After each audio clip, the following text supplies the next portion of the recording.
Good evening, televiewers. You're welcome to this very first edition of Prime Hour for the year 2023.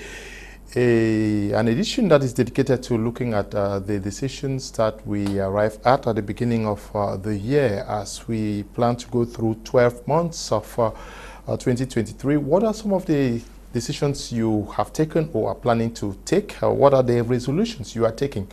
And how do you intend to get them work for you? What are the steps that you have put in place to ensure that the decisions that you are taking this night or yesterday or tomorrow are going to be realized, so that when we get to December 2023, you have reasons to celebrate, thank God, and work to impact your world bigger. We are going to be discussing this very basic but very important topic with Dr. EriseMary Dinga, who is a pastor. She is an author, an entrepreneur, and also a philanthropist, touching lives not only in Cameroon but across the globe. We are glad to have you once again on Prime Hour, Dr. EriseMary, and start by wishing you Merry belated Christmas and Happy New Year. Happy New Year to you, and thank you to bringing me on here. I am happy to be here today. How were you? How did you celebrate? Oh, I think I took out time to sleep and and just rest. It was a year of a lot of work. We had a lot to do, so that day was just the right day to just get a knockout. Okay. Yes. My first question to you is: January is the beginning of the year, but we also know that before January we had December, and we see so many persons talking about objectives and resolutions. Do you see many Christians? Do you see many Cameroonians? Do you see many Muslims setting agendas, actually, or objectives, and also taking stock of last year? Okay, I'll start by saying that, having these resolutions and making these agendas for a year, it's something that is not a Christian thing. It has to be for every human. Okay. So what I teach my congregants every year is that before the year runs out, you have to do an accountability check. You have to check on yourself exactly what you've done for that year, what you've achieved, and what is it that you wanted to do that you did not do, and what is it you were expecting that you didn't have. That will be done before 3 months before the end of the year. So 3 months before the end of the year, you should have an agenda for the next year. And that is a mistake a lot of people do. They wait for the year, then when they enter the year, they're trying to write down stuff, they're trying to put some agendas together, they're trying to put some ideas, some do's and don'ts together. And I would say 80% of these things that we write, we never actualize as any. But how should persons who I'm talking about go-getters? Yeah. How should they spend their Decembers and January? I think December should be a time of rest for go-getters. That's a time where you're resting because the year has ended already. So for me, let me talk about me. Okay. My 2023 didn't start now. It started in October. Okay. When I was working already on my different programs and the things that I have to achieve for 2023. So we already did a whole work, and at December, I and my team were having like a rest, a pause. Those in the US, they took a vacation, and I took my own vacation, and we're resting so that we will be able to be effective in January. January is a foundation laying. You don't want to say you're doing nothing. January is not a time to rest. It's a time to start implementing all those strategies that you've put in place. You want to start building. I always say the first 3 months of the year is for you. If you have a company, if you have a church, if you have a family, if you have a business, that is a moment where you're not spreading for everybody. You're focusing in the foundation to ensure that the foundation of that year is rightly put together. You ensure that your team is productive, that they are in the mission, that they are active, and that they are working to bring in the first result. So what I do is that December is a pause. So it's just strictly church and just worship and celebrations and parties and all that. So January, we start work. Yeah, but when you see the way we live in Cameroon and Africa, you have the impression that we give ourselves time to take stock of the year? No. I think that many people have not even understood that they need to take stock. They don't take stock of the year. I would say maybe in this country, I would say in my country, 70% they are not even sure that they need to take stock. You have to do a personal stock. You have to check out your personal gain. You have to evaluate yourself. Have I, mentally, you have to evaluate it, financially, you have to evaluate it, your charity works, you have to, your family, you have to evaluate everything, because without this evaluation, you cannot know progress. You cannot quantify progress if you have not evaluated what you have done already. And many people just leave, as the day goes by, we're living. How are you? We're living, we're coping, we're managing. No, we are managing in something. What I do, I have leadership. I have a whole group of people that I'm leading in the church, in EMI Empire. And in EMI Empire, we have different groups. We have a group in Cameroon, we have in the USA, we have it in Abidjan, we have it in Nigeria. And all these people, I get to lead them. So what happens is we set up a defined goal. And because these goals are set up and we have a time frame in achieving whatever it is we have to achieve. And every 3 months, we're doing accountability. We are checking out how far have you gone with this stuff. So we're giving you time to actually take out time to work, and then you have to be able to be accountable the first 3 months. We're not going to allow you go through the year and then you come and you're confusing. No, we want to be sure that we're not putting the wrong person in the right position, and we're not having the result that we're expecting. So every 3 months, I want to know exactly what leader is doing what and what's the result they are bringing in, and if they have an issue, how can I come in to help, or do we need to bring an expert to help you with what it is you're doing? So very few people are coming to understand that they have to have evaluate their works personally. Okay. Now I want us to talk about taking stock of this year. December, almost everybody think it's time to celebrate. Yeah. What should we be celebrating in December?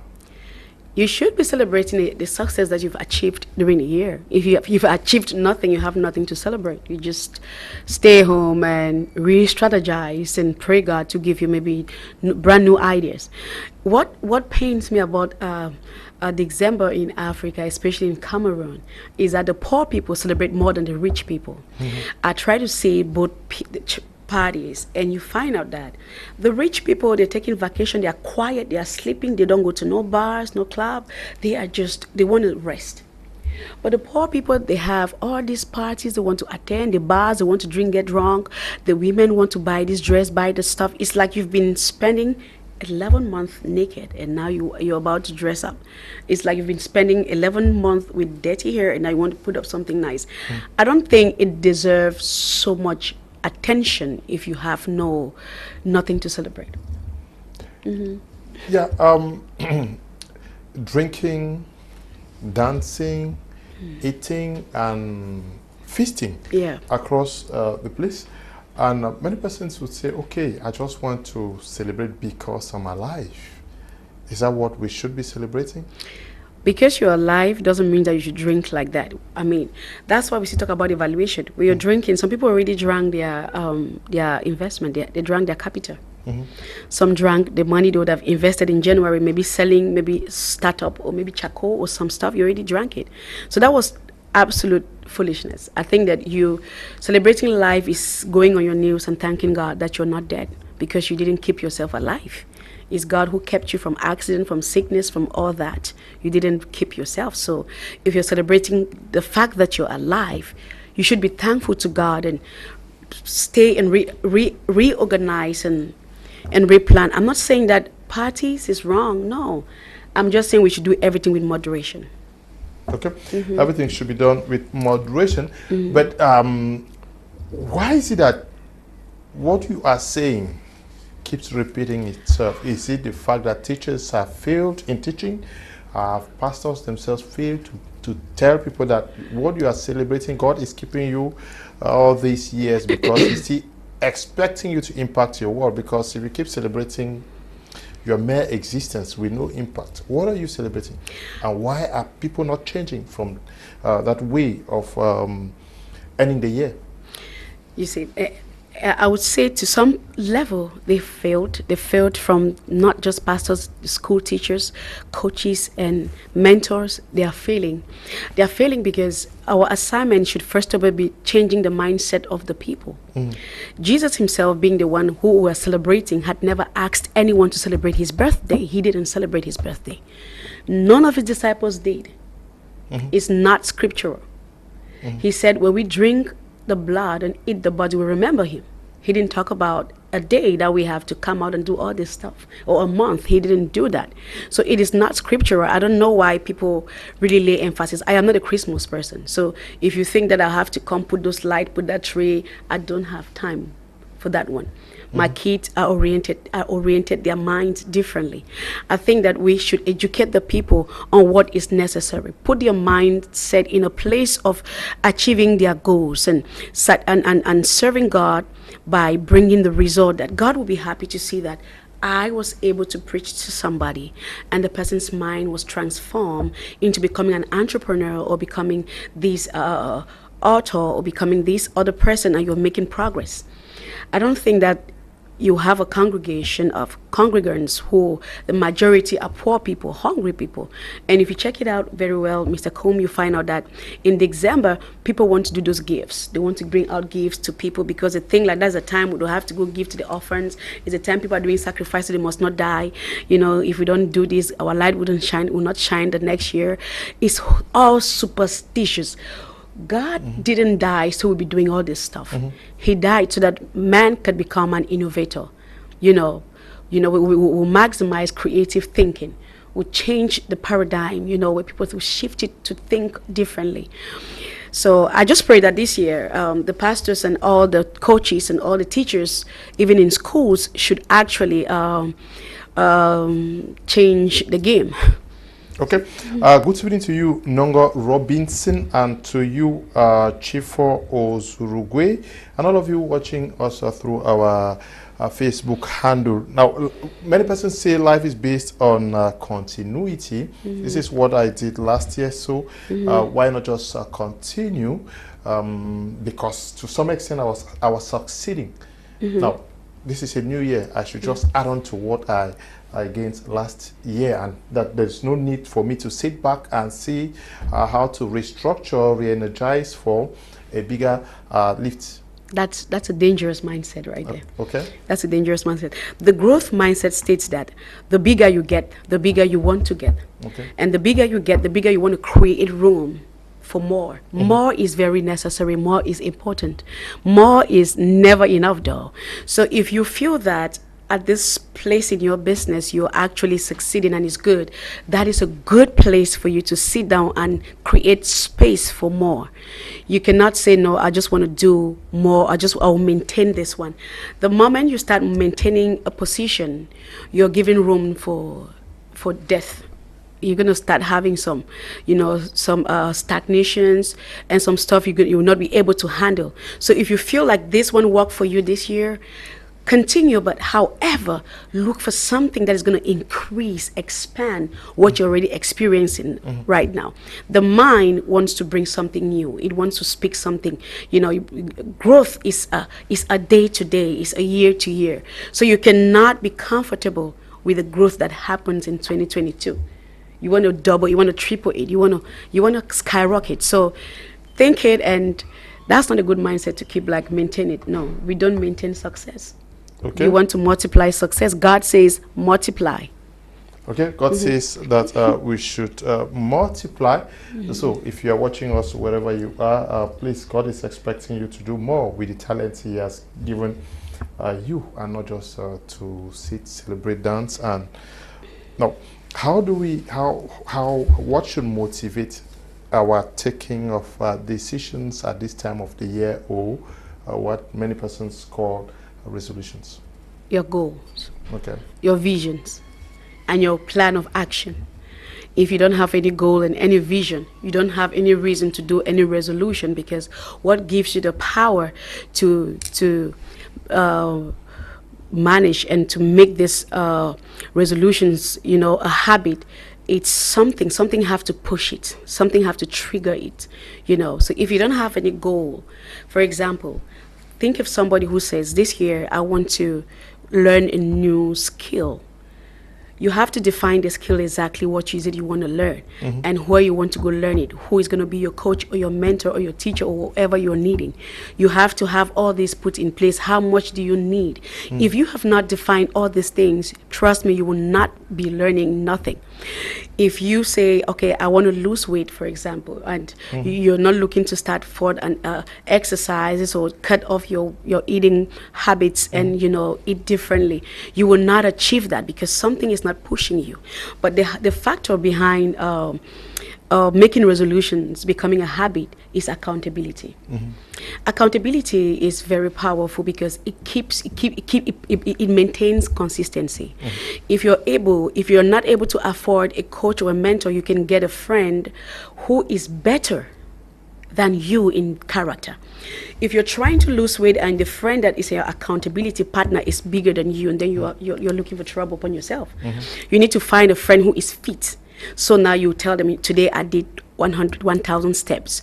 I tried 50 steps. And when you're weak, that partner is going to help you, and put you back on your feet. So accountability is what really helps to keep resolutions, becoming a habit. Because the moment you do it for 3 months, now you're going to be doing it for the next 3 months. And when you make it 6 months, it becomes a nature. It becomes a habit. Something that you don't need to write it down to practice, so. Okay. Good evening to you, Roosevelt Gufo, also watching us, Evangelist Phone Queen Money, watching, and to all of you guys. We're talking about setting the resolutions or the goals for the year. Now, you say if you don't have a vision, you're wasting your time. Yes. And if there are no clear targets, you're wasting your time.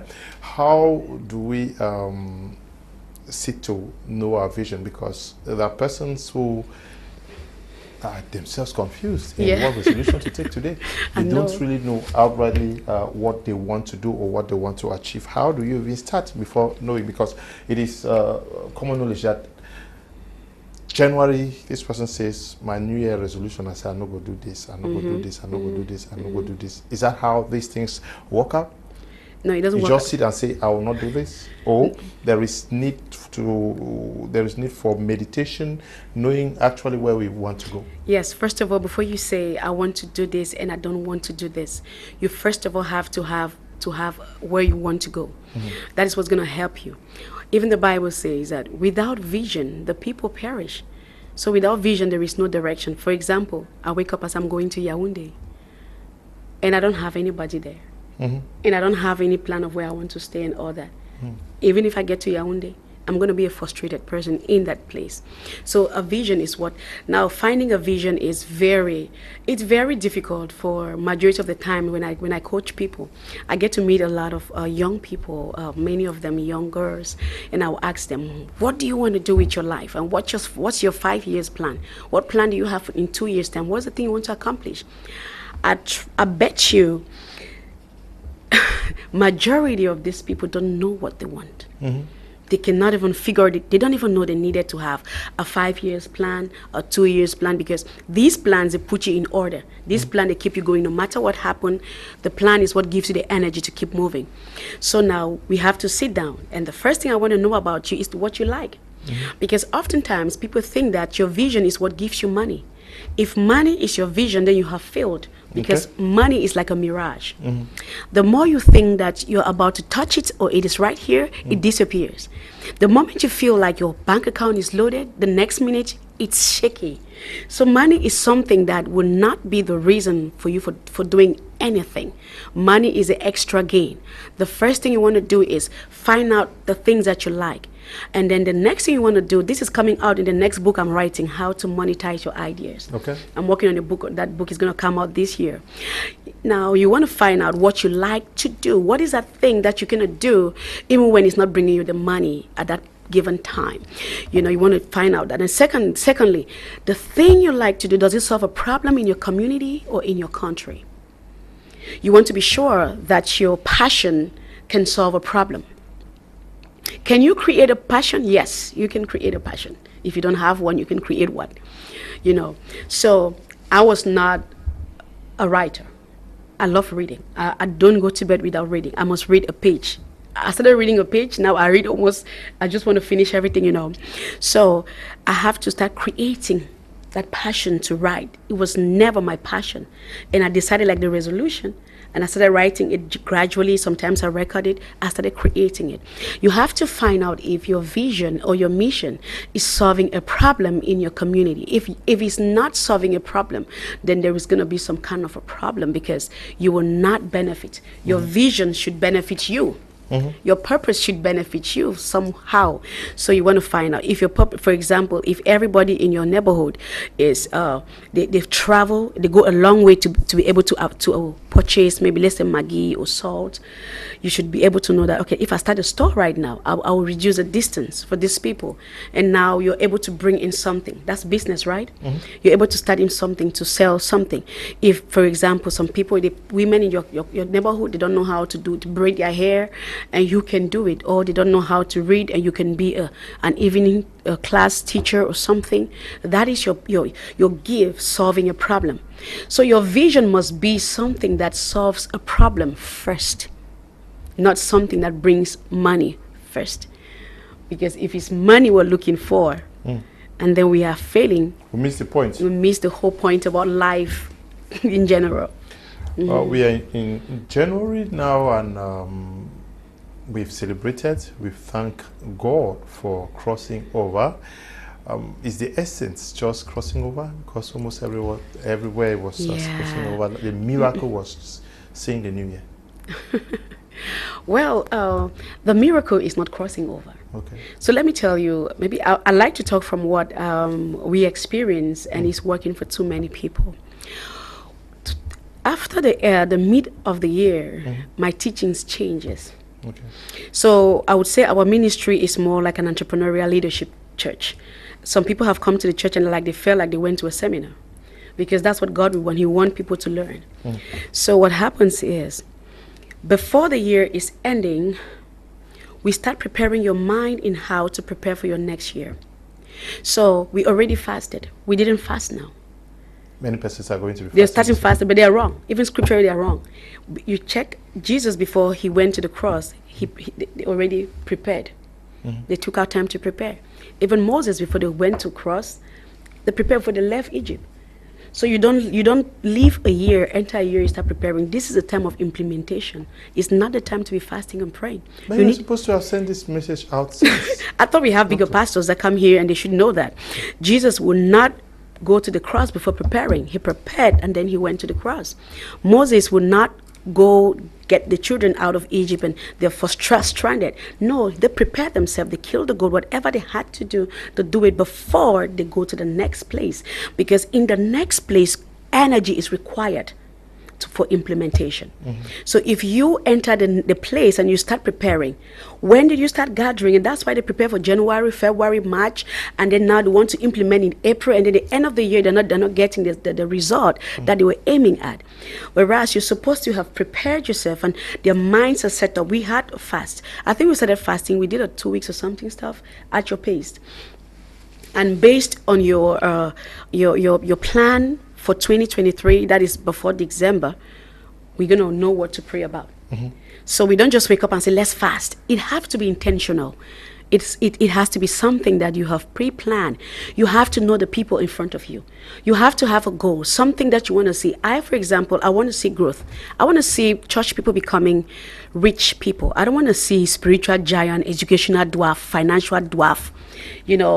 People sitting there and screaming amen and thinking that what am I going to eat tomorrow? That's the last thing I want to see as Christianity, as far as Christianity is concerned. And that is why I intentionally become the one that will teach and show you how to lead your life, So crossed over is, we just entered. This is a second.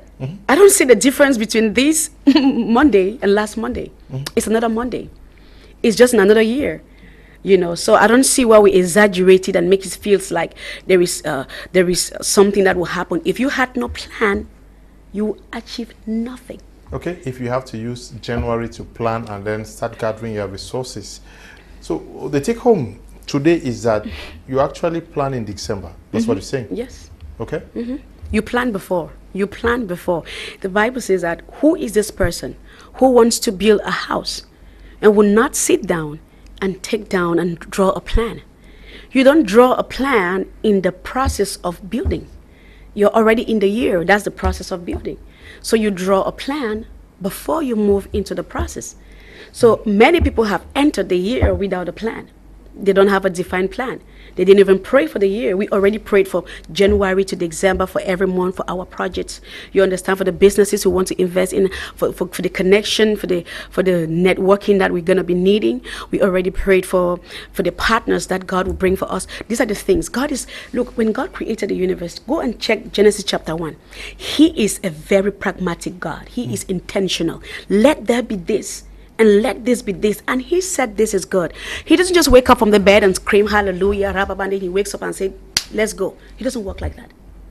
He needs to sit down and say, let's make man. Let him have this, that. When he was done putting everything that man would have, and then...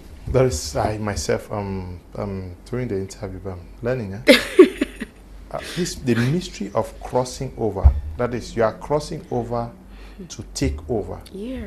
And should have prepared to take over. But the error we make is, at the time we should start taking over, we are planning to see how to take over. Can I give you an example? Okay. Everybody loved David and Goliath's story. And this was the problem, and that is what most pastors are facing. I know the majority of the people, they do it that way, not because the crowd does it means it's right. I don't follow crowd. I follow what is right, and I follow what makes sense. David came to a field where there's a battle going on, and David said, I was keeping a sheep, I had killed a lion. Means that I was prepared before coming to this field. But mind you, Saul had never killed no lion. He was not prepared. And that was why when he was faced with a situation, he didn't know how to handle. So it is about time, everybody, whether you're a Muslim, whether you're a Christian, whoever you are, leadership has no religious attachment to it. You know, so wherever you are, learn how to prepare before the time. It's just like someone wants to go on a journey tomorrow, and you enter tomorrow and you start preparing for that journey. It doesn't make sense. So that is why we have a lot of failures in the church. The Christians, they suffer a lot because they think that prayer doesn't answer everything. It doesn't answer everything. Prayer is talking to God and God speaking to you. And then when you're done praying, there's something called implementation. And if you had not written anything, there is nothing you'll be implementing. So you have to know the place for fasting, the place for prayer, the place for planning, and the place of implementing. Now, this issue of fasting, I want us to talk about it. Is it also part of the planning process? How often should we be fasting? Because we have fasting programs. Yes. In the course of, is it to energize? Okay, let me talk about fasting a little bit. I know it's going to sound a little bit different from what everyone knows. I have put people in fasting in the church, and this fasting was to detoxify them from negative minds. So what happens is you're going to try for 7 days to not think negatively. That is a fast. Because the whole thing about fasting is abstaining from something to gain something. It could be food, it could be water, it could be whatever you love so much, you stay away from it. So when I do fasting, it depends on what I need to see in my members. But when it gets to the position where people have to fast for the year, I do not impose on you to fast a particular way, because not everybody's strength can carry everything. Some people can fast for 40 days. I'm not fasting for no 40 days because I have a lot of work to do for 40 days. And I need enough energy, you know, in me and vitality to be able to accomplish these things, you know. But some people, maybe after 40 days is when they're going to start whatever it is they have to do. So fasting, at the end of the day, it reinforces your spiritual being, not your physical being. It reinforces your spirituality. So if you want to fast, I don't think that they should impose on people how to fast. Okay, let me take some reactions so far. Hello, great evening. This is awesome to have such a wonderful person talk about personal development to our people. Having a life plan is the key. A life without vision is like a ship without a captain.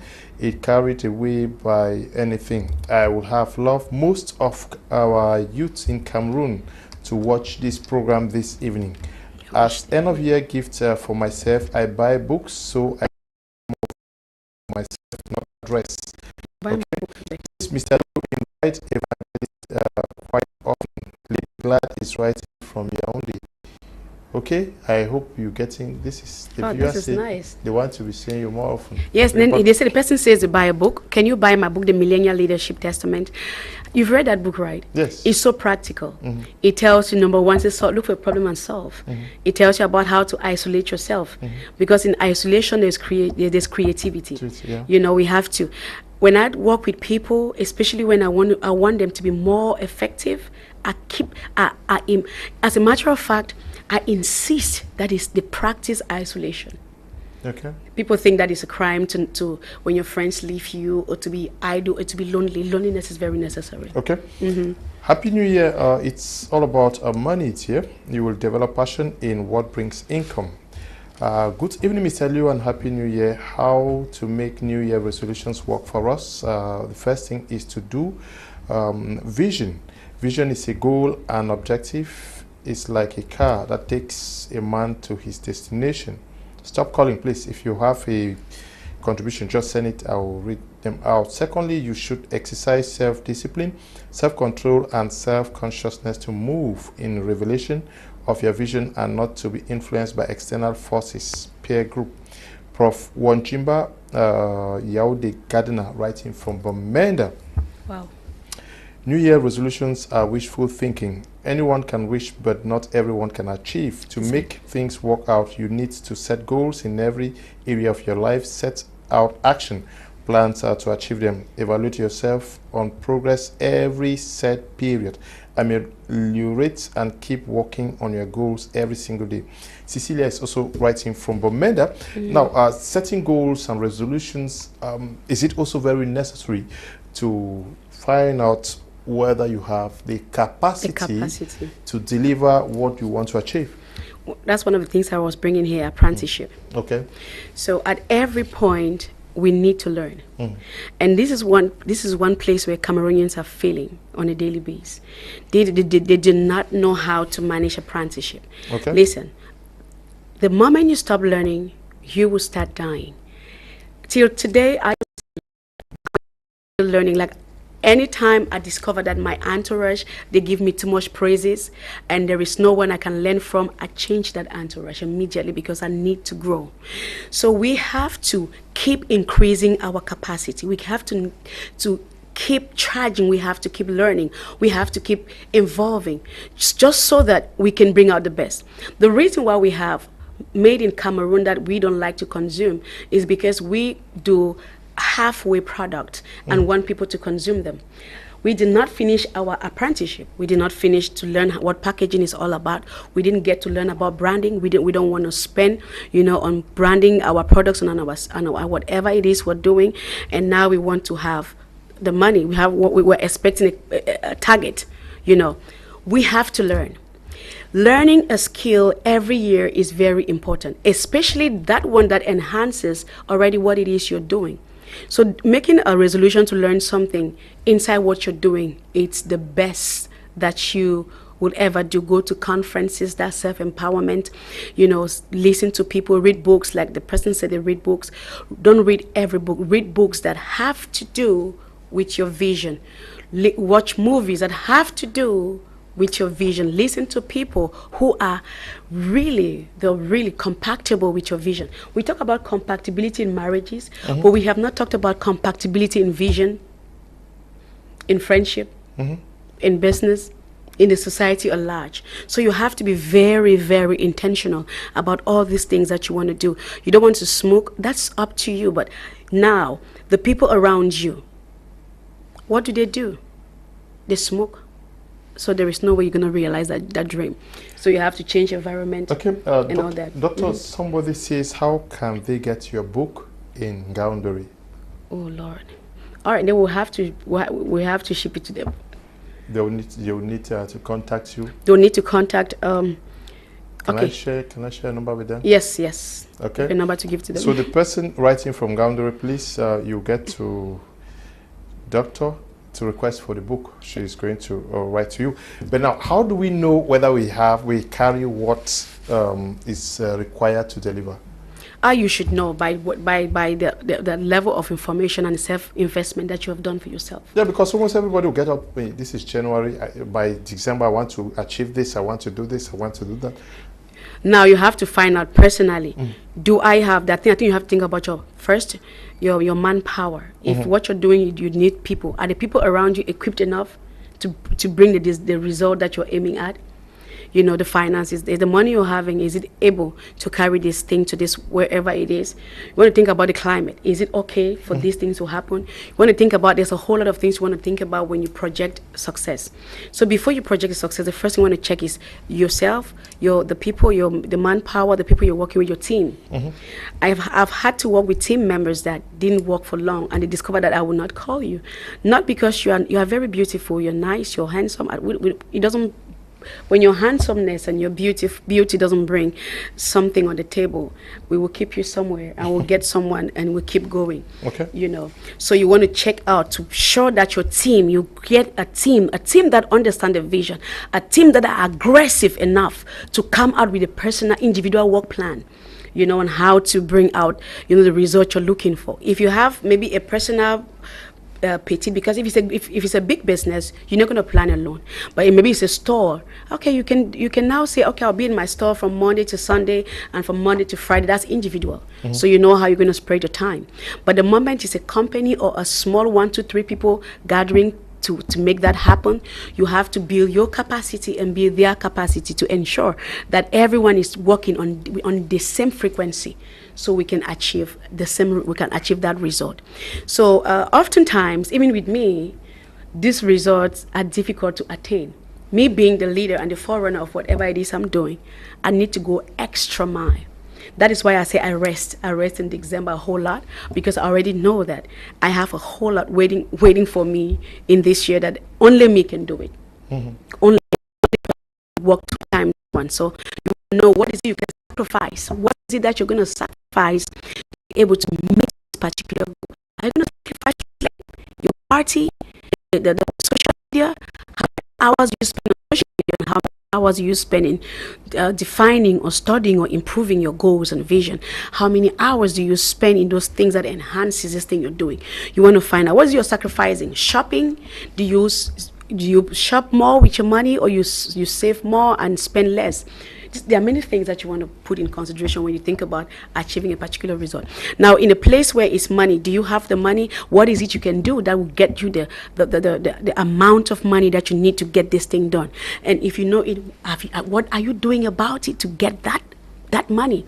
You know, so there are many things that we put together. So that's why we still have to hold on to faith, because at the end of the road, there is a place where even the richest person in the world will exercise faith to be able to achieve or acquire whatever it is they want to have.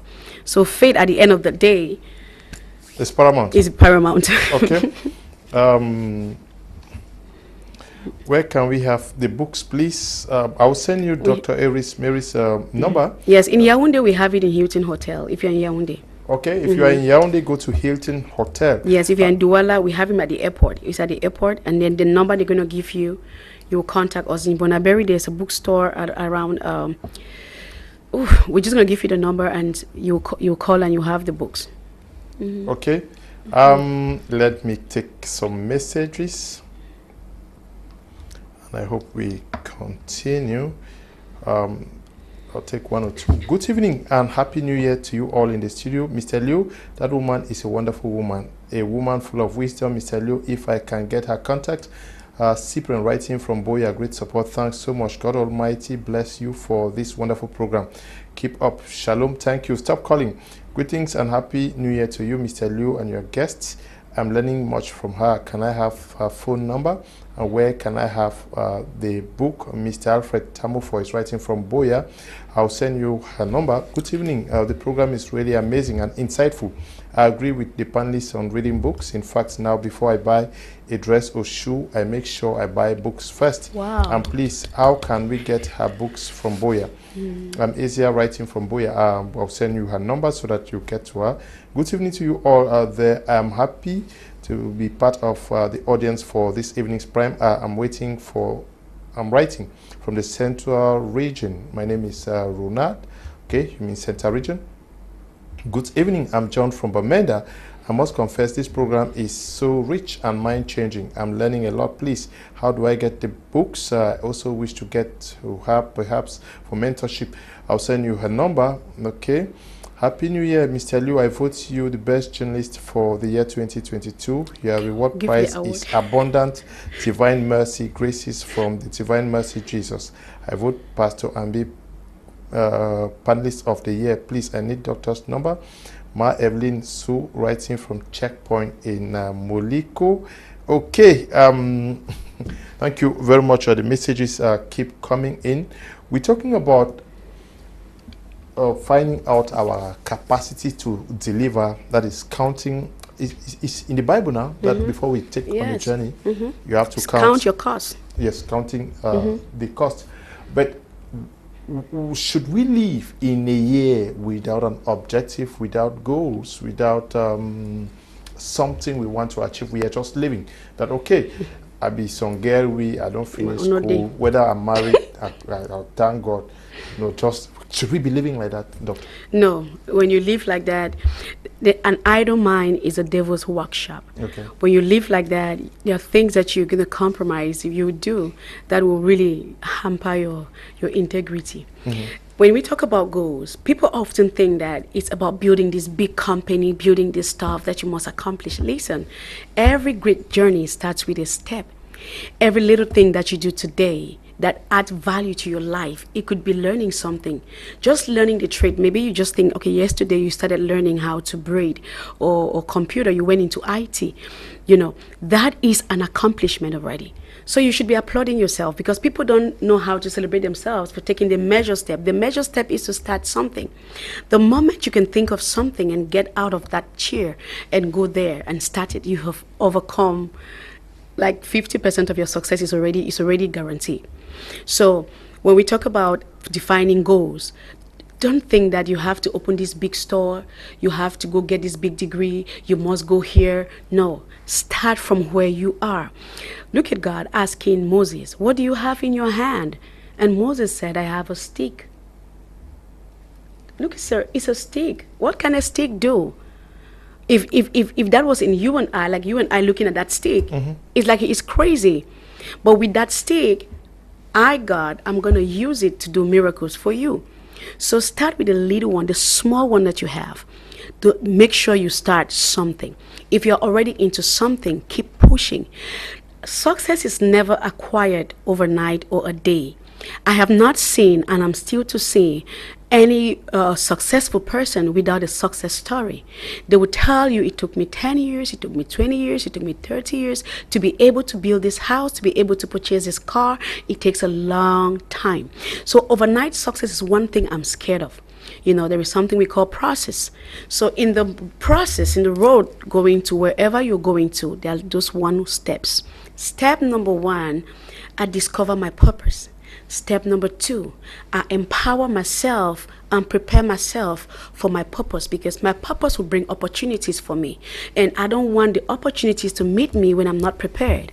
So I'm going to go get prepared so I can be able to maximize opportunities. So what happens is, prepare yourself. If you think that you are a dressmaker and you don't have enough clients, go back and learn more. What I'm wearing is made in Cameroon. I think this blazer is so good. And the finishing is absolutely amazing. It's made here. It's made by, I think it's Nas Couture. Now what happens is, they said when they did the first one, it was a mess. The second one was a mess. They had to go back, and the wife had to travel all the way to Europe to learn to do haute couture, like high level of style, designing, just so that they can have a better finishing, they can have quality clients and all that. So those little steps, I remember when I knew that I had to be in leadership, the first thing I did was I identified that I'm supposed to be in leadership. The second thing, I need to empower myself. So I went to St. Louis, Missouri, trained by my parents. Then secondly, I had to go to John Maxwell, who is a legend. Because of that one, I have a Bible signed by he himself, and that Bible stays by my bedside, and I need to read it every day because this legend signed his Bible that he wrote for me. Now, if I had stayed in Douala and didn't take the risk of sacrificing my hard-earned money to go here and study, I'll be thinking that, oh, I'm driving this car, I've arrived. No, you only arrive when you acquire knowledge of something that is fulfilling your purpose, that is solving a problem, and that can enable you live a better life. Okay. Now, I want us to go practical. Yes. You're a lady, and you dream. Yes. Most of them pray for a husband now. That's an objective. I want to get. I don't know that's an objective. Married. Yes. And then, how do you get yourself ready for it? You may be a graduate and you want a job, but you need to be prepared so that by the time you get to December, there are opportunities that are going to come around so that you seize it. Can I say something in this one? Majority of the graduates that have worked with me, I didn't appreciate their works. Okay. And oftentimes, the people that are not graduate, they are more open. They have a teachable spirit. They want to learn. I think that graduating, we should stop over emphasizing and appreciating these graduates like they've achieved something. Because you don't tell me how you put a graduate to achieve a project in 3 months or 1 week, they will take more time. So I think that when you finish graduating, there is something you call self-empowerment. Go back and empower yourself. If you did geography, I think you should go back again and work more and do researches, and do other things. If you want to teach, go beyond what you learn.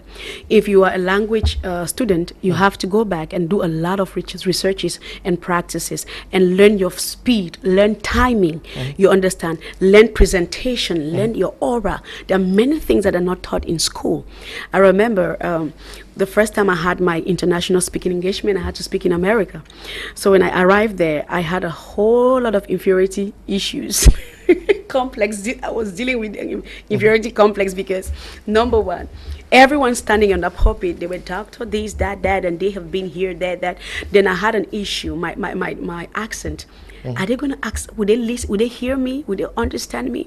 It is not like my presentation was bad. I think I had one of the best presentations there, but I couldn't deliver because I had issues with inferiority, with complex. So, and that is the reason why I went to John Maxwell. One of the reasons I had to look for all the training, go to 10X and sat down there and take out notes and write and all that is because I had to solve a problem. And the problem I was dealing with needed more knowledge, more exposure, more experience, and more higher platforms that I've never been on. So I came back and I had to work extra. I have to start going back to attend to these places that will give me the confidence that I need, that will enable me accept who I am. Because I've invested in me.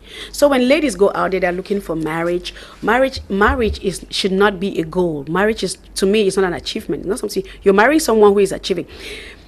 I don't want to get into women's empowerment because I think they should invite me for women empowerment differently. But I think that geography doesn't have anything attached to it like gender. History doesn't have gender. Chemistry is not gender, it's chemistry, right? Yeah. Language is language. So there is nothing. Stop hiding behind femininity and says because I'm a woman. If you're a woman, who cares? He's a man. So go out there and become a professional in something.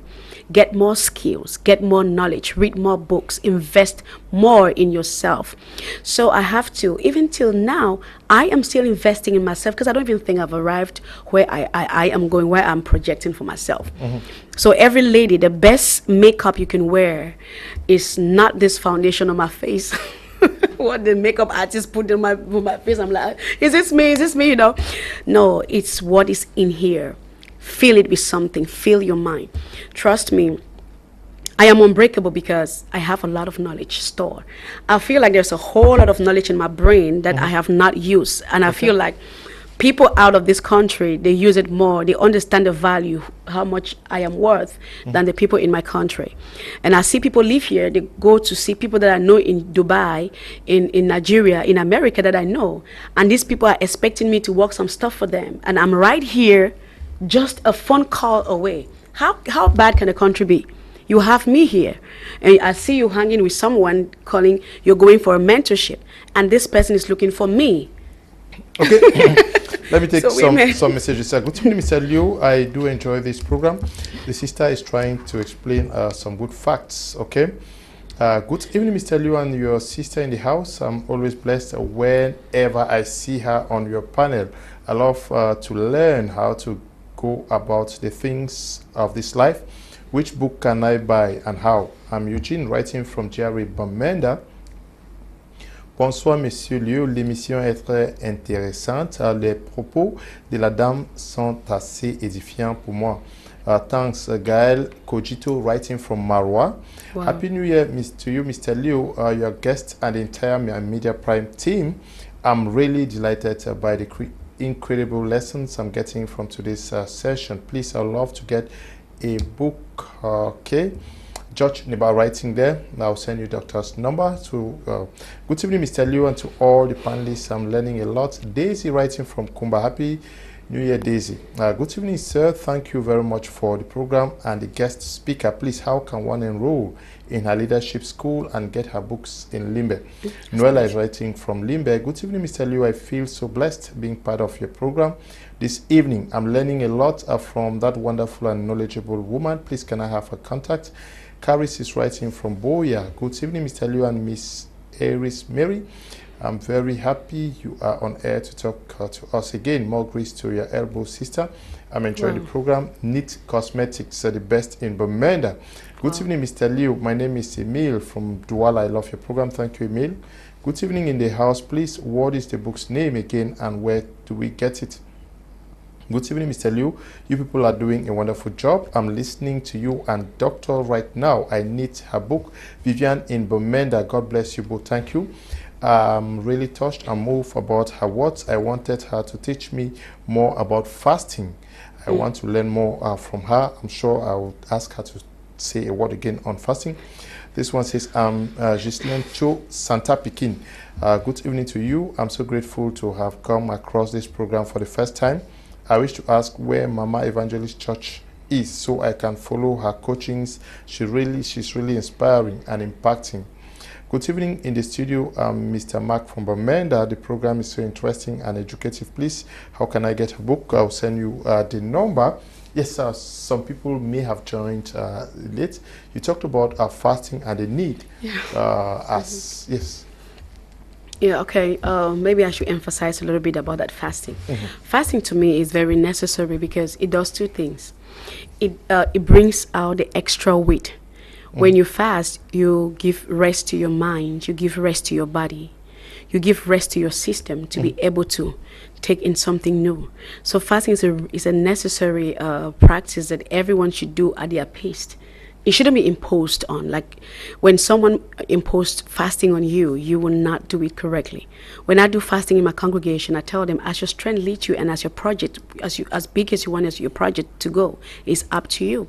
So people go more, some people sleep there, and some people, whatever they do is up to what you're aiming at. I do fasting because I want to be light. I want my mind to be light. I want my spirit to be light. I don't want food to control the decisions that are made around me. When you do fasting, you're enhancing your spiritual, you're enhancing your spiritual person. You know, your soul is being enhanced. You're allowing your soul to communicate more with the Spirit of God. So fasting is very important. So make sure that you fast. There are many types of fasting. Some people fast just to lose weight, and it's still a very good one. You know, so I rather fast and lose weight. In the course of it, I pray. And then some people fast just to clear their mind, clear their spirit, clear their soul. You know, it's very, very important. So that when you take out your fast, you have to have a reason, the purpose. When Jesus went to the desert to be tempted, he went for 40 days without food. The purpose was because he had to come back and carry the cross. He had to die for humanity at large. His assignment was not my assignment. So please don't bring me on a 40 days fast, because I'm not going to die for the world. I'm not carrying everybody. And even everybody in my church, I don't carry them. So Christ went into that 40 days based on his capacity. And if you check what happens to Paul had his own days. It was a three days of blindness. So everyone, it comes based on the assignment, or the assignment that God has called you to be. The moment you want to fast like Esther, or you want to fast to be like Deborah, you want to fast to be like you're doing heresy. That is not kingdom.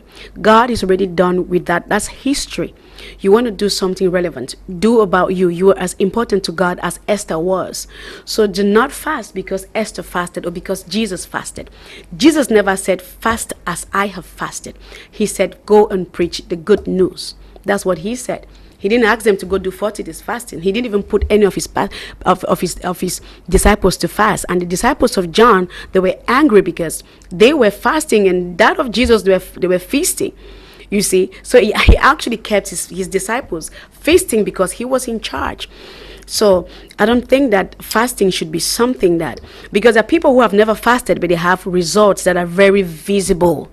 Oh yes, they have financial result, they have material result, their communication with God is still okay. So, but me, I choose to fast how I want to fast based on exactly where I am. And I don't fast to get money. I don't fast to get a project. I do not fast to get wisdom or knowledge. I just fast because I wanted to liberate myself of excesses of anything. Yes, but I want us to get back to the fasting for crossover. The 31st was 2 days ago. You don't want to fast this week? Almost everybody it's fasting now. Everybody prepared to cross over. I want us to get back to the audience to understand. Yes. You talked about fasting in December and then crossing over when you are ready for the job. Yes. Fasting in January, to me, doesn't make no sense. I'm honest. I know bishops are listening to this one and pastors are listening in. All these Christians are listening in. If you can back me up, if you can fight me with scriptures, I don't have a problem. But there is no event that Jesus said, I am getting ready to go over. And when he went over, now they got prepared in where he was going to. They always prepare before they took on the journey. So it was always preparation before the crossover, you know. So he said, where is the crossover meal? Where have you prepared the crossover meal? That was before he would be betrayed and be killed and die. You see, so there was a crossover meal before. Means that there was a time where of intimacy with his disciples. There was a time of quietness. He washed the feet of the disciple. That was him preparing to go to the next phase of his life, the next mission. You do not move in the mission and start preparing. I know that you have been doing this for 20 years, 25 years because Big Bishop did it, so it's okay. Not because Big Bishop did it means it's okay. It's not okay. We prepare before. Moses prepared before. Everyone prepared before they get into it.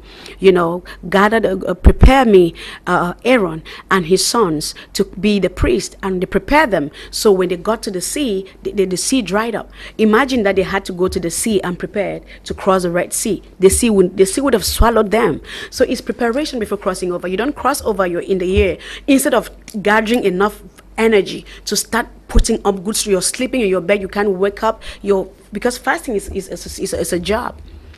It's a lot of energy. It drains you out, it wastes you out. So you fasted for 30 days, you wasted 30 days. Somebody should slap you off the bed, because 30 days you're supposed to be implementing stuff. You are a technician in January. You are digging the foundation of 2023. You are putting in the stones, the mortar. You are carrying them, and so you need energy, you know. So you're not going to walk in the year and you want to fast and prepare for what year?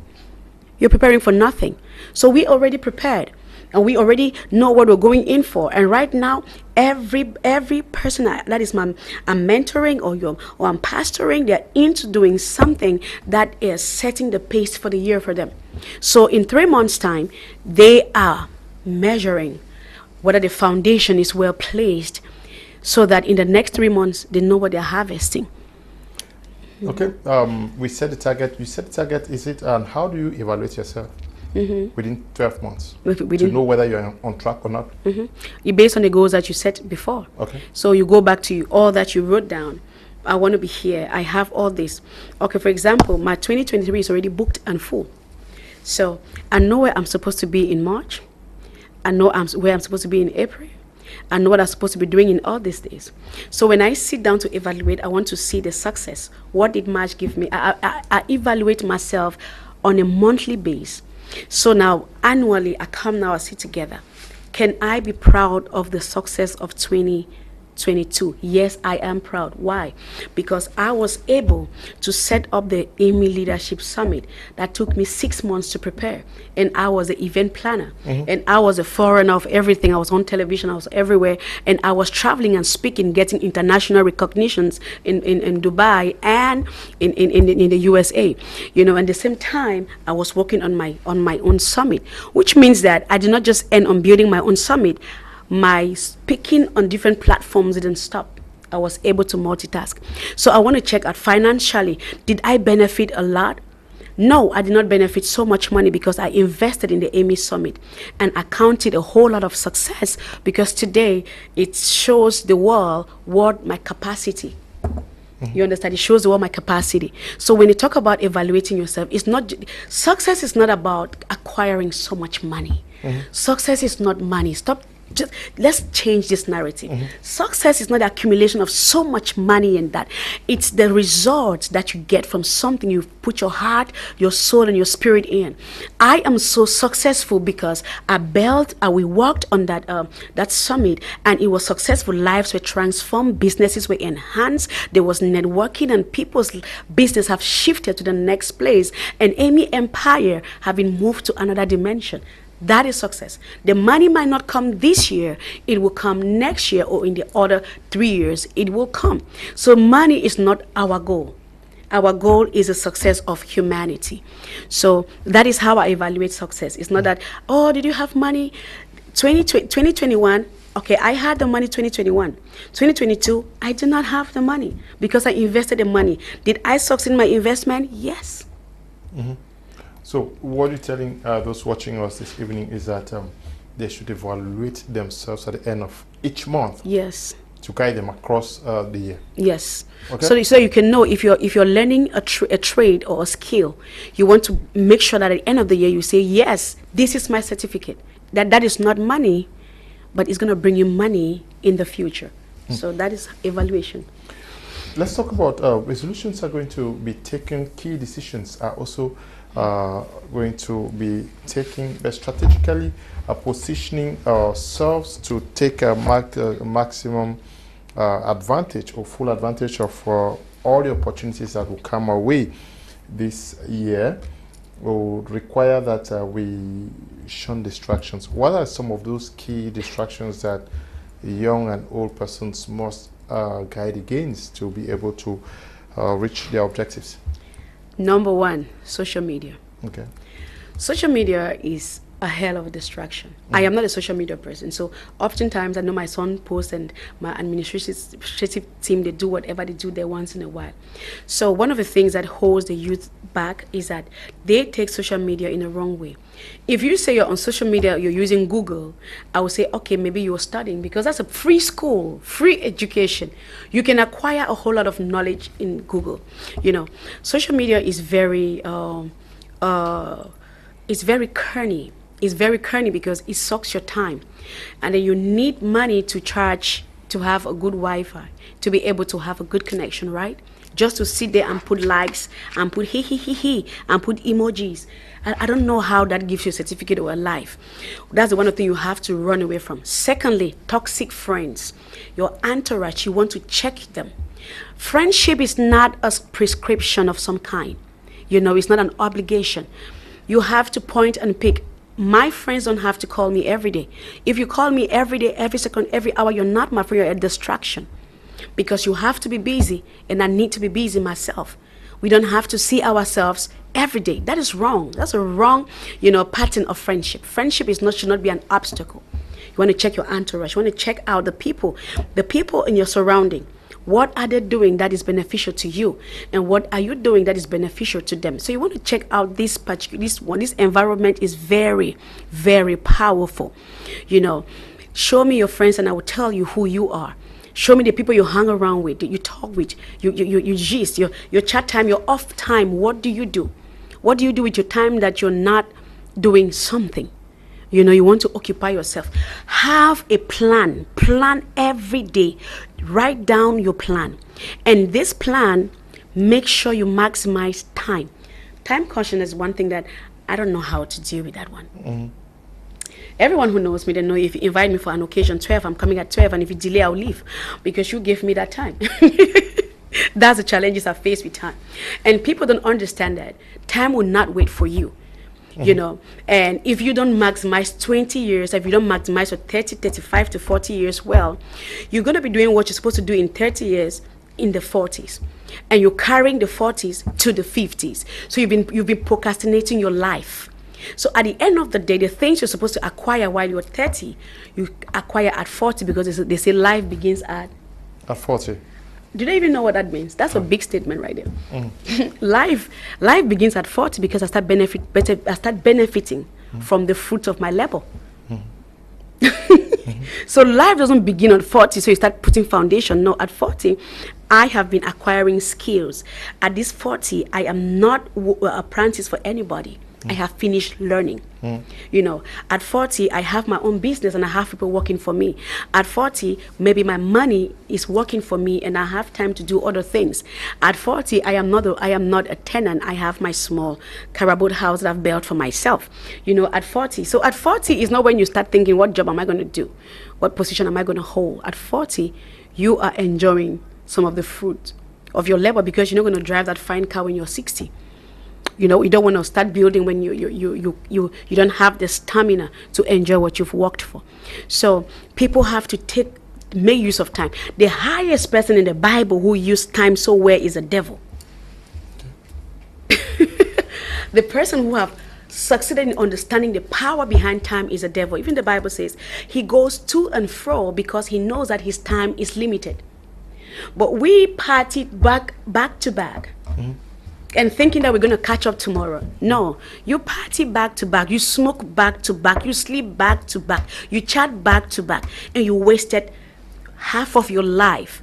Because whether you prepare or not, 10 o'clock is going to be 10 o'clock. It's not waiting for you. So the devil is using his, and we are not using ours. Because if we use our time, he will have no time to use. So you want to be very conscious. You want to be very conscious with time. That is why you have to program everything. If you have an appointment with somebody at 10, ensure 10 is 10. And stay in communication. Oh, I wanted to forget communication. Which is the pyramid of everything is communication. If you learn the act of communication, you will never have a problem with nobody. Trust me. I have an appointment with you at 10 and I'm not going to make it at 10. I would have to write you before 10 so that I will not waste your time, you know, so you don't suffer from my predicament. So you want to be very time conscious. Don't waste my time and I will not waste your time. You want to communicate the situations around you, you know, enough so everybody is in time. And you want to be planning your own self. I want to cook this food in 30 minutes. The highest time wasters that I know is women. Did somebody come do my makeup? I'm like, how long are you going to do my makeup? He said 1 hour, 2 hours. I said, what are we going to be doing for 1 hour on this? My face is not a big face. Like I have a small face. And you're taking all this time. This time is just a time, we're wasting time. We need to learn how to do these things quick because time is kick, is going. Okay. Good evening, Mr. Liu, and Happy New Year. I'm Deep Odile writing from Checkpoint in Boy. I'm getting enough values from this program. Please, I need her contact. Okay, good evening, Mr. Liu. I'm super proud of Dr. Eris. You can't listen to her for 3 minutes without learning something new. Wow, Fashion is writing from Kumba. I love her so much. Okay. Good evening, sir. The live program is great. And greetings to the able lady in the studio. Please, how can someone get her book? I'll send her contact to you. Hello, Mr. Liu. This is Mr. Philemon writing from Yaoundé. This woman is wonderful. I learned a lot from her this evening. That woman have great vision for her and the world, okay? Oh, wow. Happy New Year to you, Mr. Liu. I feel so blessed hearing from Doctor. Please, how can I connect with her on for mentorship? Christella, watching from Limbe. Good evening, Mr. Liu and the beautiful lady beside. I'm really touched and shedding tears. I really need more counseling from her. Grace Apis, writing from Yaoundé. Good evening. My name is Isun Ibrahim, writing from Nigeria. Seriously, this program is amazing. I really learned a lot. How will I get her book in Nigeria? You just write, call the number. Good evening, Mr. Liu. Happy New Year. I'm learning a lot from the program. Please help me with Doctor's number. Chanel is writing from Small Babanki. Good evening to you, Mr. Liu. What an educative program. Doctor is really keeping some of us alive in all aspects of life. Can some of her books be sold in bookshops for easy purchase? Okay. Yes. Good evening, Mr. Liu. Please, can I have this woman of God's number? I would love to work with her. Thanks in advance. Happy New Year, Mr. Liu. This program is a whole school on its own. So inspiring. More grace to you, Dr. EriseMary. Good evening, sir, and happy blessed New Year. My name is Ken. I'm in Yaoundé. Please, can I have the number of the woman of God, please? There is some things I like to ask her to direct in my spiritual life, please. We can also evaluate ourselves by answering these questions. What is I plan to do within, okay, this evaluation period? What went well? What did not go well? What can be done to make it better? What resources and people will I need to make it better? What are the deadlines and what continues? Okay. Good evening, Mr. Liu and Doc. Very interesting program there. I'm inspired by your wisdom on air today. I want to ask Doctor that what are some of the obstacles to us attaining our goals, and what are some of the solutions to help us stay on track? It is a common thing that most of the goals we set at the beginning of the year don't yield the desired fruits at the end. I'm Noel Leonard, writing from Douala. Yes, what are some of the obstacles? Because everybody has made resolutions. Yeah. Yes, now, but by December. Yeah. Yeah, we even forget that we took the resolution. Yes. I think one of the things that is failure. Okay. People fear failure more than they fear, more than they celebrate success. Now, I would rather fail trying something than stay and do nothing. And there's something I always say: I never fail. I never fail. I learned a lesson. You might see like I failed, but to me, I learned how to do things differently. So do not be afraid to fail. The worst thing that can happen to anybody is not to start something. And you might have started something and you did not get it before the mid-year. Listen, you tried something, you have an experience in something, you can talk about something that you kind of invested in. So fear is one of the things that the obstacles that keeps us apart. And then the other thing, that lack of self-confidence. You don't believe in yourself. You don't think that you can actually do this thing to the end. So when obstacles comes, you are easily discouraged. Listen, you can do that thing you're doing, and only you can do it. If you think that you are not capable, go back and get more information and come back to it. Life is step by step. And any moment you fall, the Bible says a righteous man falls, right? It's very clear. So if you're falling, you're not the first. He said a righteous man falls, and they're going to fall 7 times. They will fall 7 times. So you can fall now, and you fall like Abraham Lincoln. Keep fall. And when you fall, please, if it needs to crawl, crawl. Do not be afraid to fail. Do not be afraid to lose something. And that is another point of the fear to lose something. You don't want to lose this thing. You want to hold on to it. Life is a risk. Waking up from your bed and breathing is a risk. So take the risk. If you lost, you learn. Okay? So do not be afraid. I will lose the money. I might lose this person. I might lose. It's okay. It's okay. Stop putting the pressure and the stress. Whatever you encounter on your way to your success or on your way to your mission, put it or write it down. It's a lesson. I have learned a lot of lessons, just too many lessons, that right now I do things a little bit differently because I failed at this point, because I messed up here. And because I messed up here, I am able to do this one now better. So do not be afraid to lose people, money, those two things. Never be afraid to lose them, because you're going to make better one ahead of you. The highest thing you should be afraid to is to not have a dream. If you don't have a dream, then you are just dead. It's better to have a dream that never works. At least you can dream. It shows you that someday you're going to dream something that will work. So I remember at some point in my life, I really had nothing doing. I was really doing nothing. I was like, I can go right. Maybe I should do marketing. Should I do marketing? Or maybe I should go focus on journalism. I was in the midst of everything. Should I go do a movie? What should I do? I was really, really lost in my own thoughts. And I felt that I was useless, And that is why I said at some point, faith is all that you need, because it will keep you going. So when you are at that point, everyone has been there. There is nobody on this earth who made it without going through some obstacles. So be ready. Don't arm yourself when you project a success. Still get ready for failure.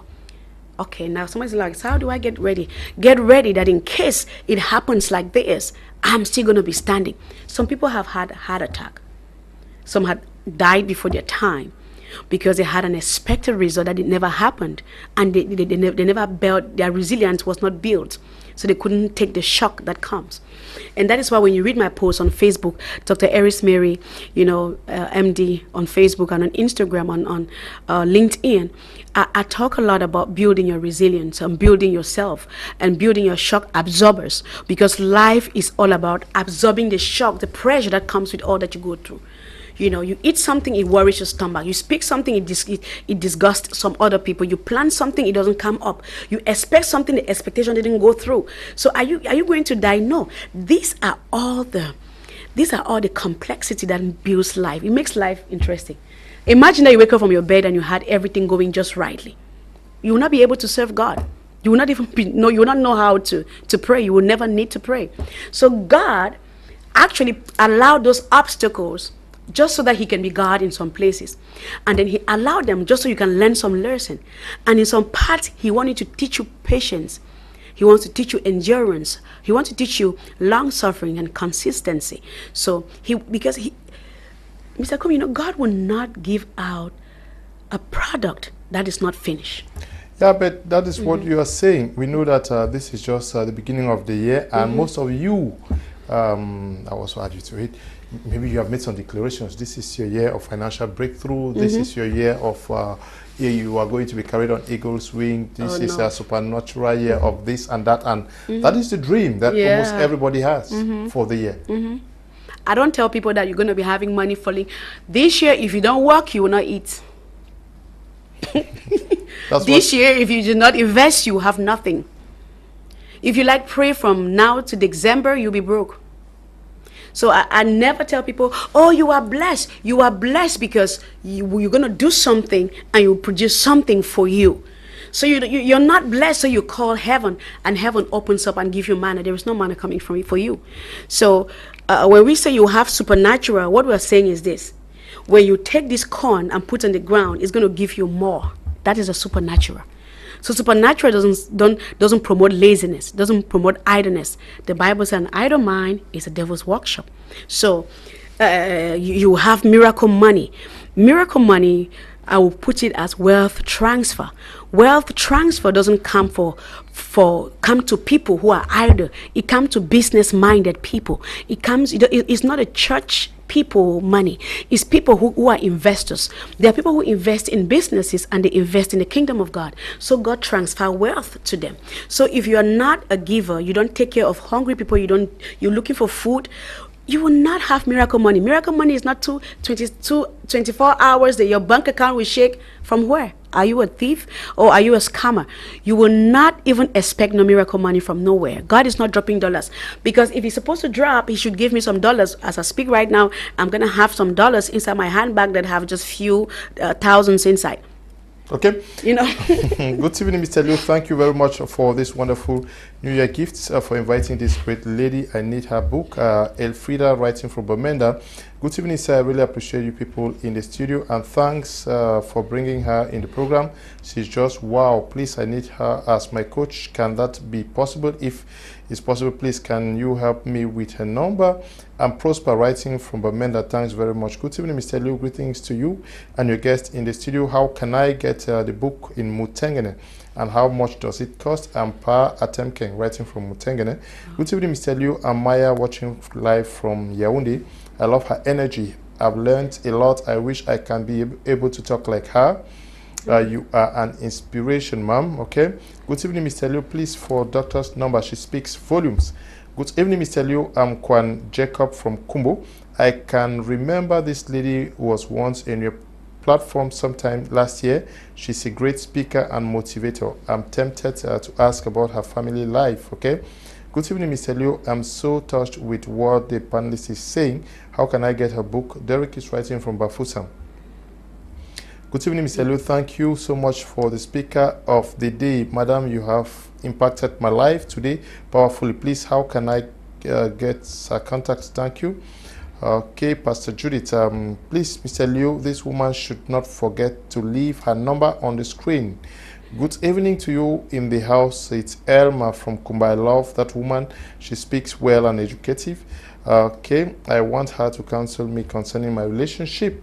Good evening, Mr. Liu. This is Jeff writing from Limbe. I'm really enjoying your program this evening, and I'm learning more from her with you in the studio. Please help me ask her if she's married, because I'm interested in her.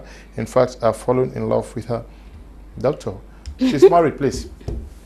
She's married with kids. So gone to fall on. I'm about to very grandma of many children. Okay. Okay. So I hope the message is gone through. Doctor, resolutions and decisions that are taken, maybe some persons are taking also 4, 10 resolutions you want to achieve, 10 things, and at the end of the year you end up not achieving any. Why not also focus on one, and then within one 10 years, yes, within 10 years you can boast of having achieved 10 different projects? Or yes, I think that you should always, please, you have to know your capacity. Do not overwhelm yourself. Get one at a time, one step at a time, until you are able to achieve a visible result with one. Then you can add 2. Multitasking is not for everybody, and it has a level of experience before you can multitask, be it in business.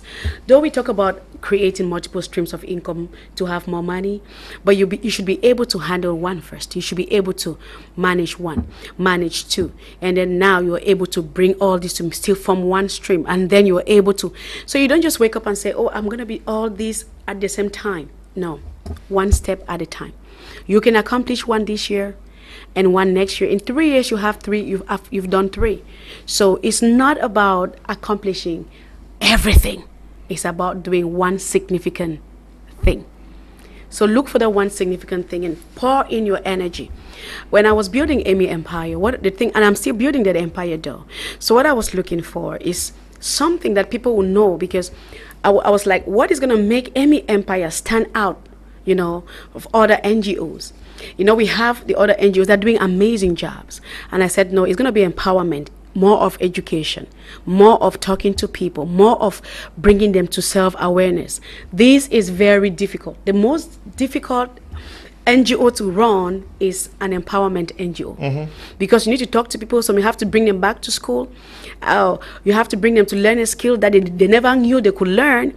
You have to go through this. But however, I need to be able to, first of all, pull myself back and sit down and do 1 and do 2 and do 3. And today I can do 1, 2, 3 the same time. But before, I could not do it like that. So don't overwhelm yourself by people's result. Everybody's result is not your result. I am not looking forward to becoming like anybody. I have my my own niche, I have my own calling, I have my own anointing, I have my own place. And that is why I said in the church, I don't put everybody on a general fasting, on general stuff, you must do this. We do not have the same level of resilience.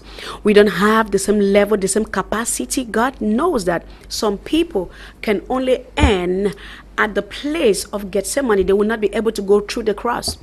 So he keeps you there and you still go to heaven. So do not try to impose your energy on everybody, and don't use your energy to make other people feel little, because we are not wired equally. So we better understand that one. So you're not wired like everybody. My strength is not in carrying stuff from one place to the other. My strength is to think. I can think. I can think and I can sit here. I'm a visionary leader. I can sit here and transform the studio in something else in my mind. In the next minute, I tell you what should be put here and all that. Somebody's duty is to execute that.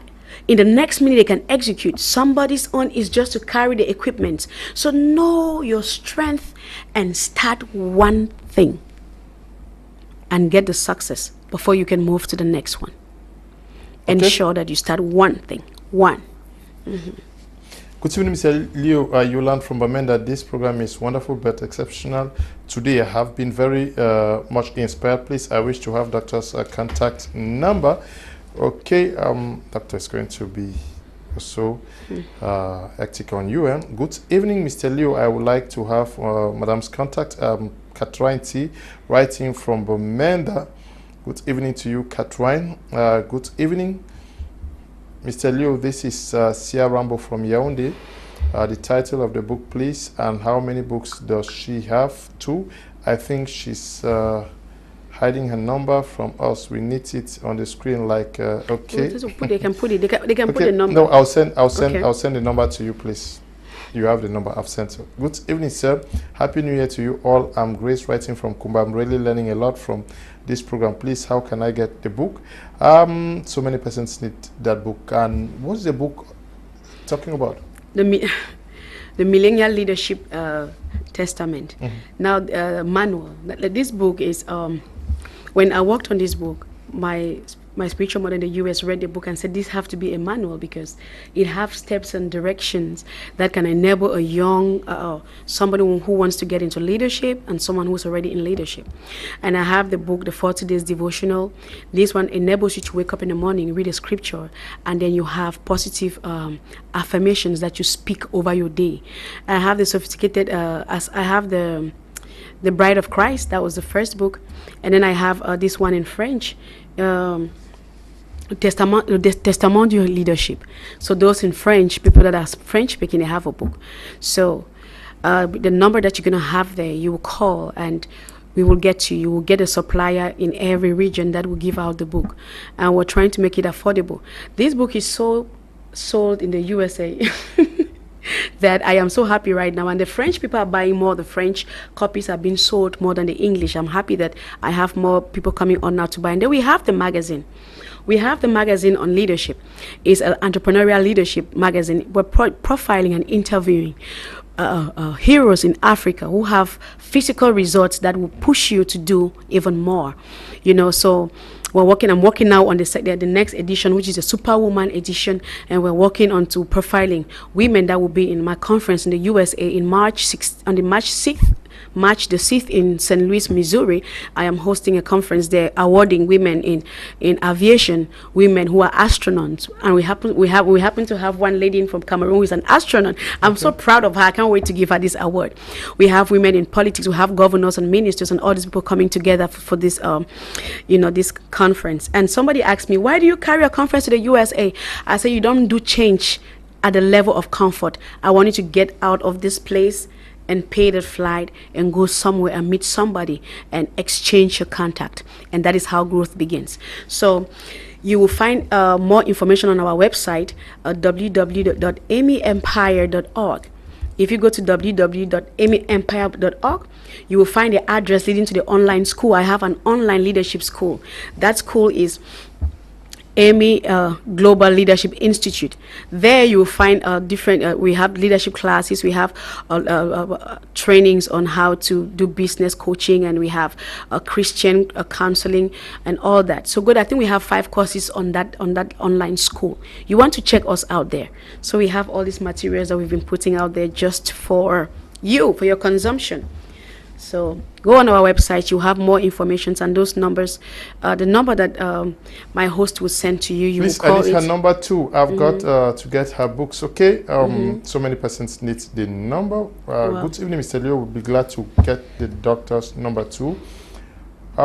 We did not so foresee that so many persons will be requesting the number. Yeah, I didn't think. If not, we would have put it there for you guys to get to her.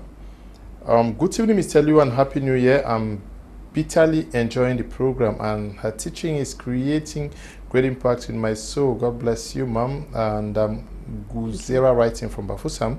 Oh, wow. I'm from Limbe, and I just wanted to tell you that your news is so wonderful and interesting. I was just watching it before the cable went off. My God. Okay.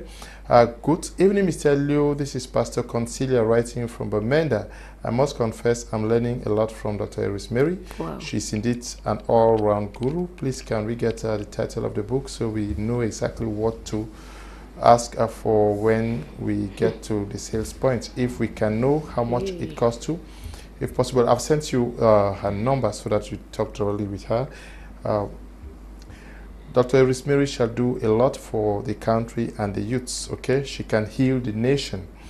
Good evening, sir. Happy New Year to you all. I'm Grace writing from Kumba. I'm really learning a lot from this program. Please, how can I get her book? The numbers have been sent to you. Good evening, Mr. Liu. This is Sia. Okay. I'm sure you're repeating this message. Good evening, Mr. Liu. I would like to have Madam's contacts. Okay, you're writing from Mena. I'm from Limbe, and I just wanted to tell you that your news is so wonderful, interesting. Okay. Good evening, Mr. Liu. I'm really learning a lot from this program. Please, for her number and how I can get her books. Gilbert is writing from Limbe. This woman is just wow. I need her as a coach in my music career. Is that possible, sir? I'm just enjoying you people. God richly bless you. Yes, a doctor, we want to have a summary of this, but are we not also missing the point because we don't take these resolutions serious? Because when you want to take something serious, you get a book. You say, this is what I want to achieve. Yes, and then you write them down. You come back, you revise them. At the end of the month, like you said, you go back and you say, this is what I've been able to achieve. Should that not, it should be methodic. Yes, and then you should create an atmosphere and things around you that will push you to do it. Okay. Now, I am one of those people that I always write down this resolution every year. Before, I would not do them. I will write them, like I will just be writing and then I keep it there, and then maybe I do one and then maybe I even forgot I wrote. And like I'm speaking, there are many of our audiences who they will forget even before April. You forgot what you wanted to do. I told myself that I would never close my eyes without reading a page. So you know what I did? I went to the side of my bed, I took out everything, and I put books. So at the side of my bed, I have 4 different books, you know, and every night I have my book right here in my handbag.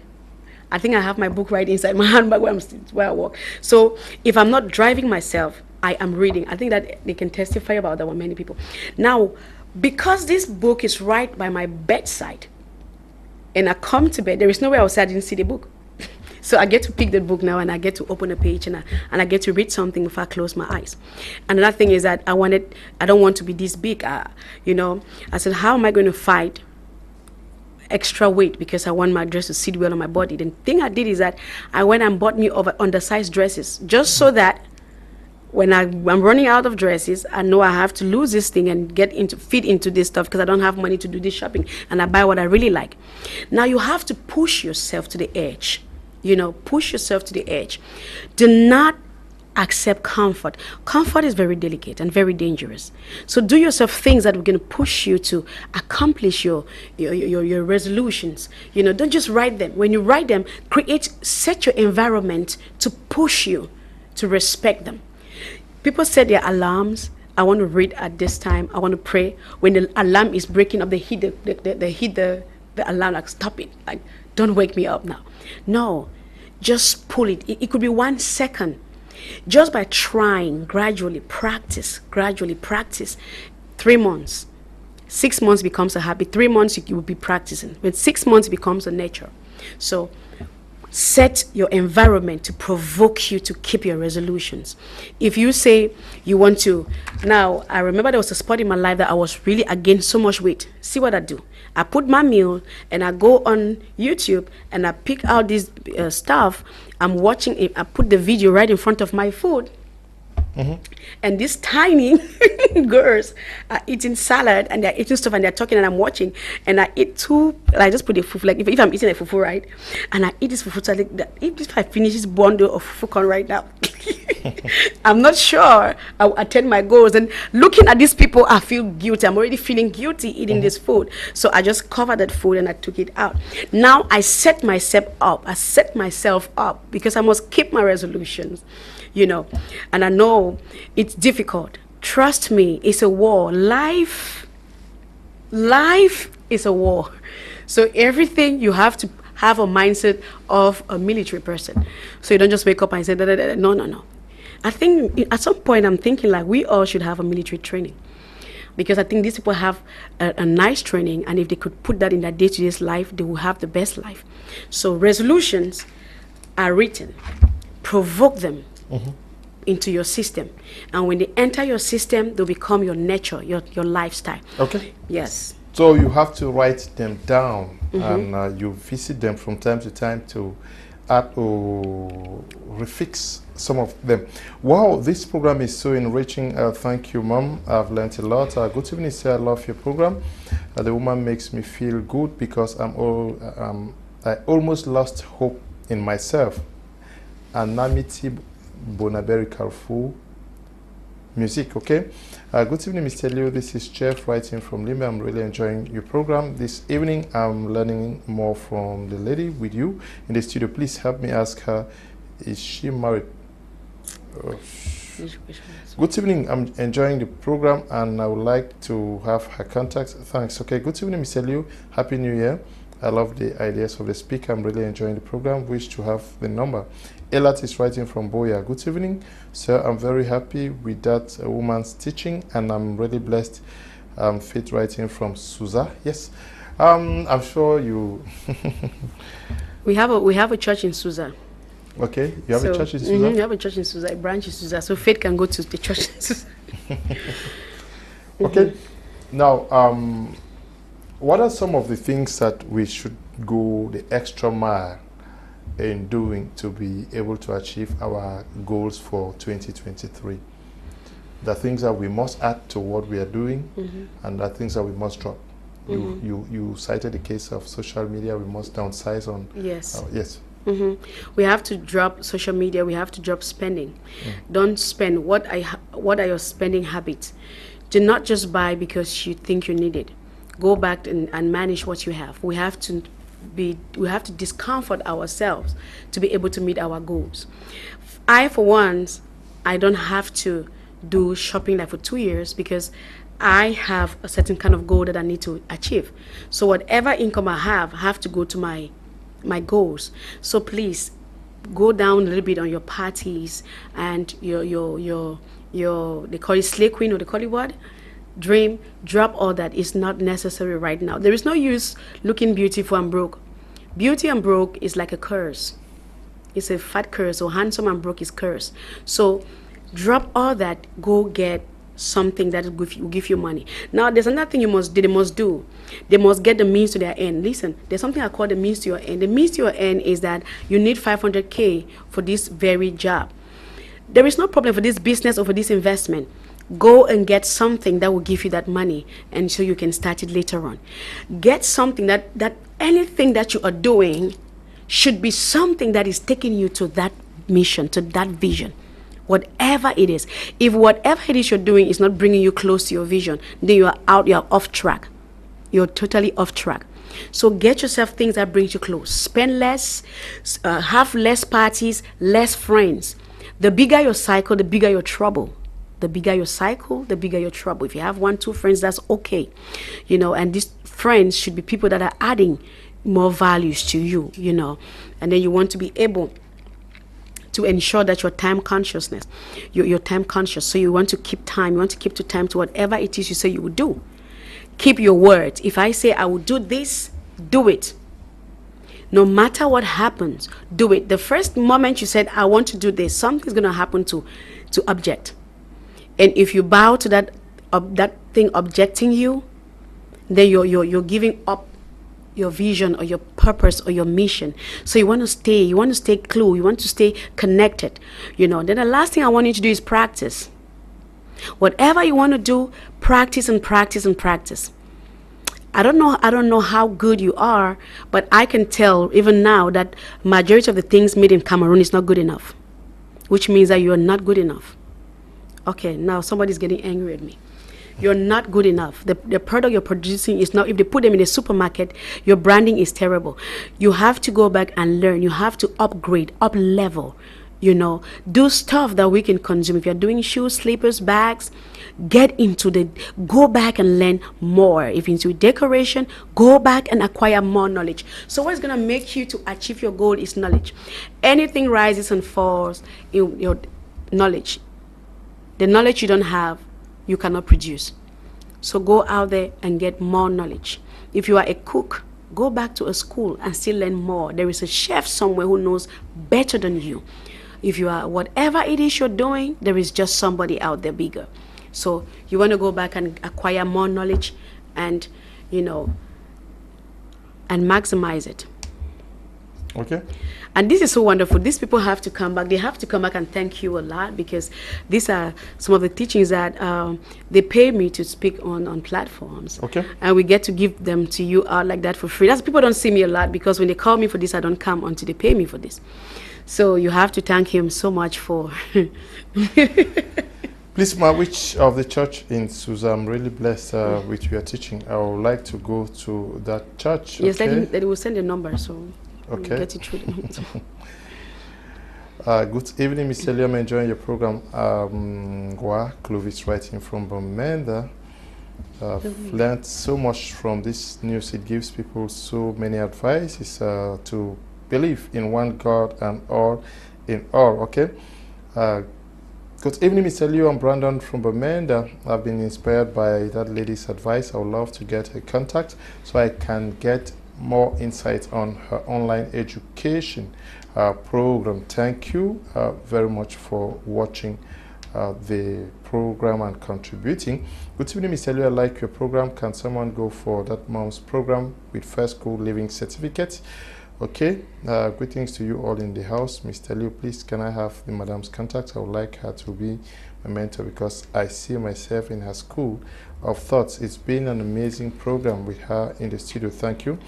Good evening, Mr. Liu. Happy New Year. Today's edition is very interesting. So, okay, Sunita writing from Ewane. We are going to be leaving the studio now. Doctor, thank you for coming. Thank you for having me, for inviting me. It's a pleasure. Yes, but many persons say they would want to be seeing you more often on this platform. All right. I don't have a problem coming. If they will sponsor a program for me, then I will come. You guys, I was listening to what she said, that you need to sponsor. Yeah. So gather and call me to call her to come.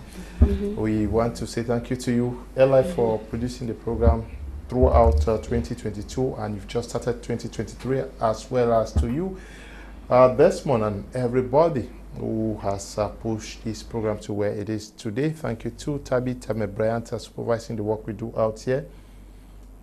Happy New Year to all of you. Stay blessed. Bye-bye.